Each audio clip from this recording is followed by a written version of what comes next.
Halo, balik lagi bersama Mandor Crypto. Kali ini gua mau ngebahas tentang migrasi.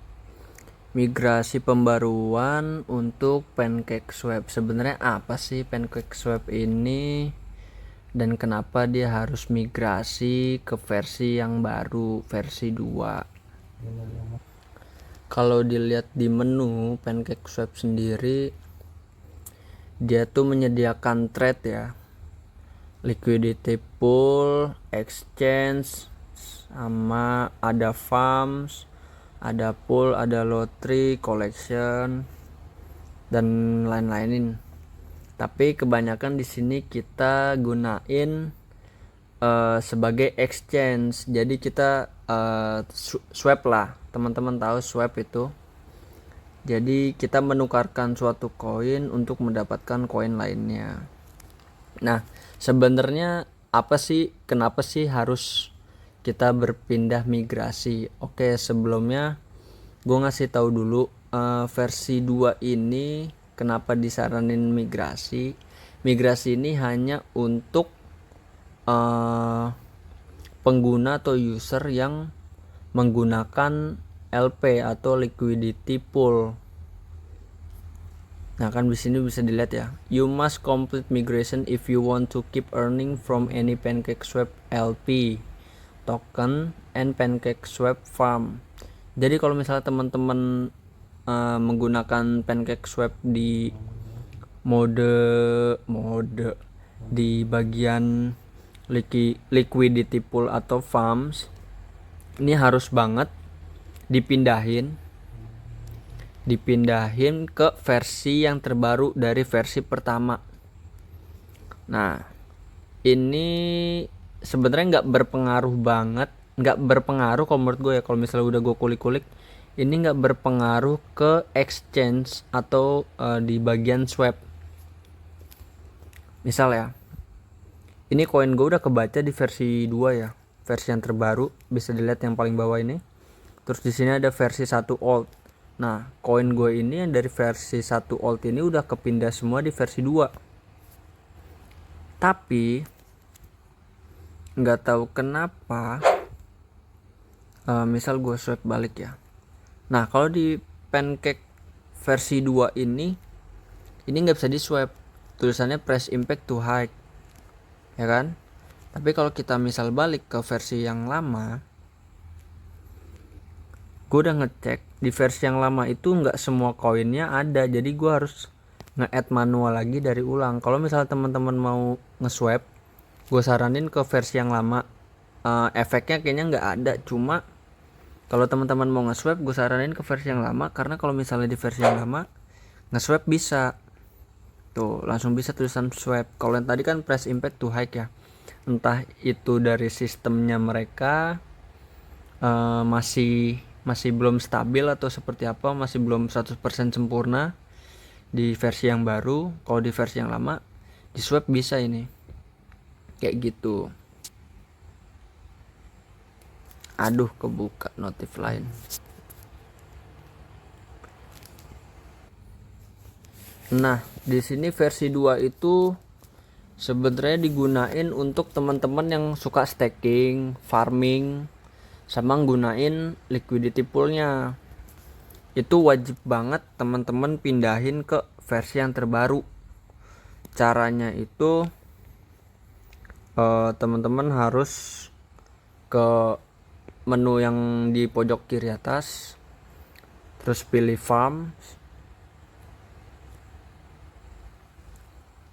Nah, di sini kalau misalnya teman-teman punya bisa dicek dulu di finish.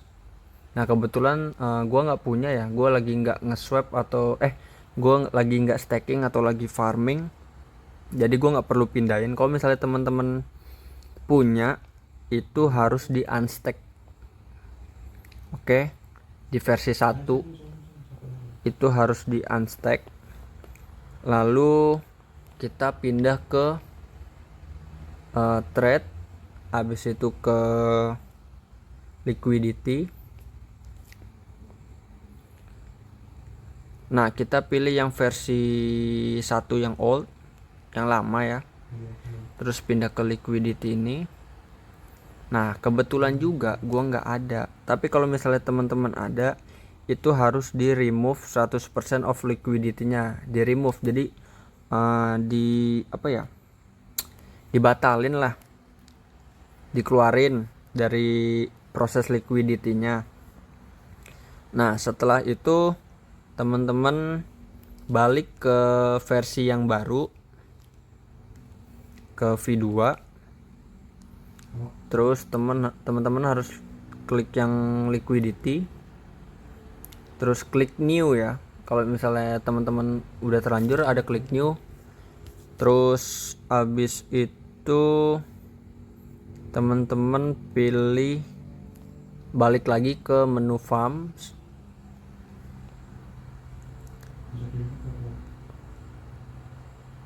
terus pilih ke yang live. Nah, teman-teman lanjutin lagi, teman-teman sebelumnya nge-stack apa gitu.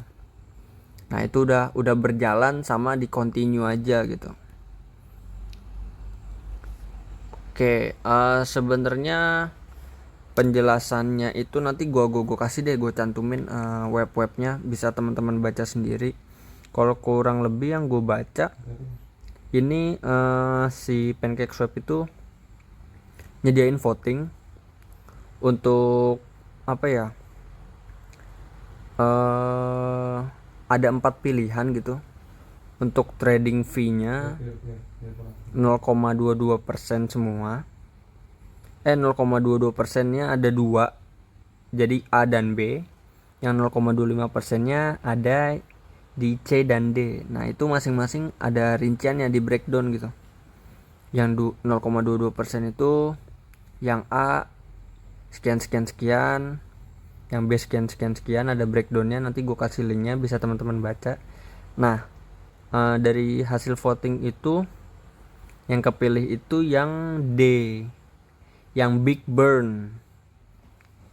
Jadi 0,25% trading fee, 0,17%-nya itu, ini di breakdown-nya ya, 0,17%-nya itu LP token holders, 0,03% treasury, 0,05%-nya cake buyback and burn. Itu hasil votingnya terakhir tanggal 22 April 2021. Nah, gue mau nyoba kalau misalnya gue mencet migrate now ini ya. Jadi action required for all LP token holders. Jadi ini sangat diperlukan untuk teman-teman yang menggunakan LP liquidity pool. Coba kita klik ini. Nah, kurang lebih tuh apa yang gue jelasin tadi sama gitu. Kita harus ke farm dulu, terus nge-unstack, terus pindah ke versi pertama atau versi yang lama, yang old.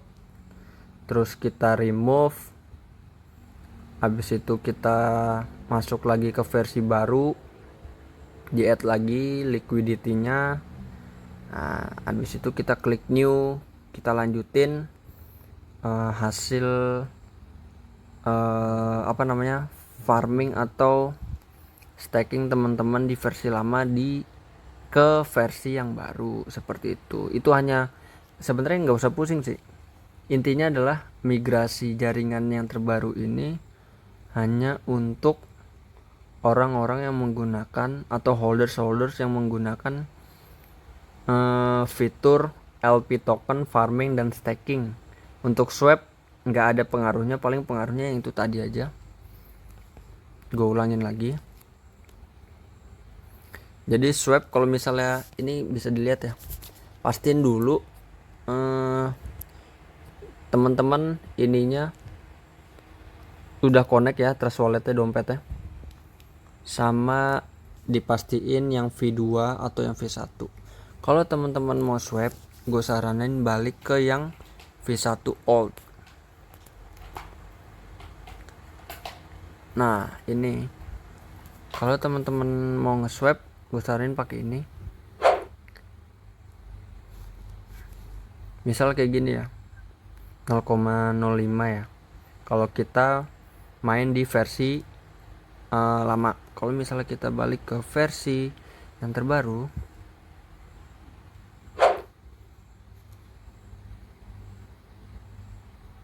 nah ini nggak kebaca. Liquidity for this trade gitu. Jadi gua harus nge-add liquidity-nya dulu, nge-add si BNB sama si Siko-nya ini. Jadi kalau emang teman-teman udah terlanjur nge-swap di yang pertama, nggak apa-apa. Ini kan nggak bisa nih, ini harus di add liquidity-nya. Sebenarnya apa ya, harus ngulik-ngulik juga sih kayak gini. Gue belum berani menggunakan V2 ini karena kayaknya ya masih banyak gitu, sistemnya tuh belum siap 100%, takutnya malah ngebug dan kita hilang. Nah di sini kita nge-swap aja nggak bisa, nge-swap balik tuh nggak bisa. Tulisannya press impact to hide terus. Misal kita cek lagi SafeMoon. Nah, sorry. Oh tapi press impactnya tuh gede banget, 9%. Kalau gue saranin pakai yang V1 yang lama aja nggak apa-apa. Kalau ini malah aman kalau menurut gue. Cuma ya teman-teman harus nge-add-in lagi ya. Di teman-teman cari kontrak koin teman-teman yang ada di home, yang di wallet home itu, dimasukin lagi ke PancakeSwap, terus di copy kontraknya, di paste di sini, nanti muncul lagi koin-koin teman-teman. Dipastiin juga wallet trust wallet teman-teman tuh udah connect ini, bagian atas kanan itu ya. Kalau ini sih aman menurut gua. Beda kan, kalau yang di V2 tuh, yang di pertama tuh kayaknya udah dipindahin semua secara otomatis koin-koin gua. Jadi gua harus masukin lagi kontrak-kontraknya gitu secara manual. Nah ini press impact itu rendah, kalau di V2 tuh press impactnya gede banget. Belum lagi nanti biaya jaringan, belum lagi ini apa namanya slippage-nya. Lama-lama kayak Ethereum ya. Cuma ini penjelasan secara apa ya, secara yang gua kulik ya. Kalau misalnya teman-teman punya pandangan lain boleh sih sharing aja di kolom komentar. Kalau misalnya gua ada yang salah ya mungkin karena pemahaman gue, apa yang gue lihat, apa yang gue baca seperti itu. Kalau teman-teman punya pandangan lain atau info lain tentang migrasi jaringan ini ke jaringan yang baru PancakeSwap, boleh banget kita sharing di kolom komentar, atau dibikin videonya sharing ke gue juga nggak apa-apa. Karena apa ya, gue juga baru belajar juga sih sebenarnya. Cuma ya ngulik-ngulik aja gitu. Gitu dulu kali ya untuk penjelasan jaringan PancakeSwap yang terbaru. Oh ya, gue bakalan ngadain giveaway 1000 subscriber, 20 USDT untuk dua pemenang. 20 USDT untuk dua pemenang. Pastiin teman-teman subscribe, terus aktif di komen, jangan lupa like sama share ya. Siapa tahu teman-teman jadi orang yang beruntung untuk mendapatkan giveaway dari gua. Oke, itu dulu penjelasan gua. See you, bye bye.